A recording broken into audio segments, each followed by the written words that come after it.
আল্লাহ সুবহানাহু ওয়া তাআলা রাসূল বলছেন যে মানুষ যখন যাকাত প্রদান করবে না তখন আসমানের বৃষ্টি বন্ধ করে দেওয়া হবে। আর আল্লাহর নিকট যতই প্রার্থনা করা হোক, যতই সালাত আদায় করা হোক, বৃষ্টি আর হবে না।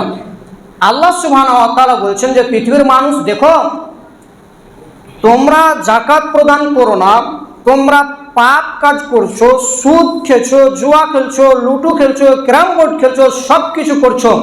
আমি আল্লাহ আকাশের পানিকে বন্ধ করে দিতাম, বৃষ্টিকে বন্ধ করে দিতাম, আর কোনোদিন বৃষ্টি দিতাম না। তবে বৃষ্টি দিচ্ছি কেন?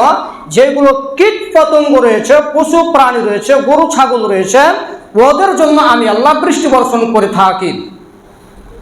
তাহলে ইস্তিসকার সালাত আদায় করে, সালাতুল ইস্তিসকার সালাত পড়ে বৃষ্টির জন্য সালাত আদায় করে বৃষ্টি হচ্ছে না কেন? তাহলে কি মাওলানাদের দোষ না সাধারণ জনগণের দোষ? আপনি তো বলতে পারেন যে ইমাম সাহেব 3 দিন তো ইস্তিসকার সালাত আদায় করলাম, সালাতুল ইস্তিসকার আদায় করলাম, সালাত নয়, ম্যাঘ বৃষ্টি কিছু হলো না। তো এটা কার দোষ ভাই?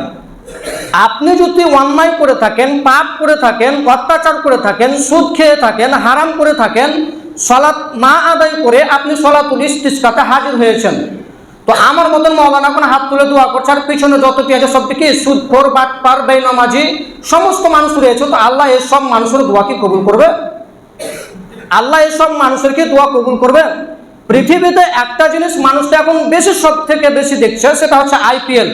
প্রত্যেকটি দোকানে দোকানে চলছে, আর দোকানের সাথে চলছে কি? জুয়া চলছে। প্রত্যেকটি বেশিরভাগ দোকানে কি চলছে? IPL এর সাথে জুয়া চলছে। মানুষ তো কোনোদিন অনুসরণ করলো না যে আমরা বৃষ্টির জন্য কাতর হয়ে আছি, আমাদের জমিন শুকিয়ে গেছে, অনাবৃষ্টি, বৃষ্টি হচ্ছে না, এর কারণে আমরা কষ্ট রোধের তাপে থাকতে পারছি না, খুব তাপমাত্রা, তারপরও মানুষ পরিবর্তন হলো না। একটু মানুষকে পরিবর্তন হওয়া প্রয়োজন ছিল যে আল্লাহ আমরা অন্যায় করেছি, পাপ করেছি, রাহাজানি করেছি, অন্যায় করেছি, আমরা আর অন্যায় করবো না, জুয়া খেলবো না, কিছু করবো না, আল্লাহ তুমি বৃষ্টি দাও। আল্লাহ সুবহানাহু ওয়া তাআলা বৃষ্টি দেবেন ইনশাআল্লাহ।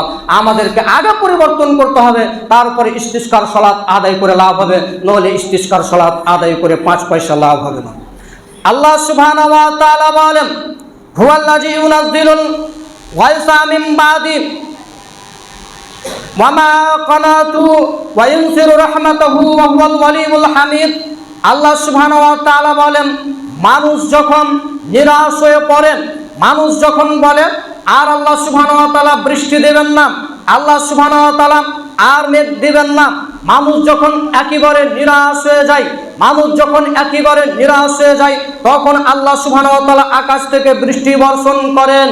ওয়া রাহমাতাহু ওয়া ইয়ানসুরু রাহমাতাহু, এবং তিনি তার রহমত ছড়িয়ে দেন, তিনি তার রহমত পৃথিবীতে ছড়িয়ে দেন। ওয়া হুয়াল ওয়ালিয়ুল হামিদ, নিশ্চয়ই তিনি আমাদের অভিভাবক।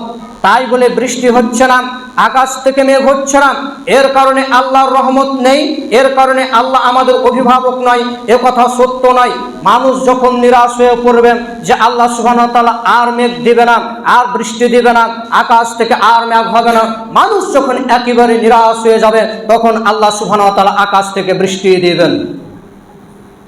এবার আমরা হাদিসে আসব।